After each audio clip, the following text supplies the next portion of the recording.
অত্যন্ত খারাপ সময়ে কাছের মানুষদের দূরে সরে যেতে দেখেছি। আমি মানুষ চিনতে শিখেছি। বিনা কারণেও আমার দিকে আঙুল তুলতে দেখেছি। আমি মানুষ চিনতে শিখেছি। যদি দুঃসময়ে তাদের কাছে যেতাম, তারা হয়তো ভাবতো আর্থিক সঙ্গতির জন্য এসেছি।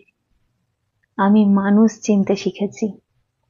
কাছের মানুষরা কিভাবে পিছপা হেঁটে হেঁটে হেঁটে হেঁটে অনেকটা দূরে চলে যায় অসময়ে, সেটা বুঝেছি। আমি মানুষ চিনতে শিখেছি। আমার চোখের জলে আড়ালে মিচকি হাসতে দেখেছি। আমি মানুষ চিনতে শিখেছি। তাই হয়তো আগের মতো হাসতেও ভুলে গেছি। কণ্ঠে পূজা, কলমে মনের হদিশ।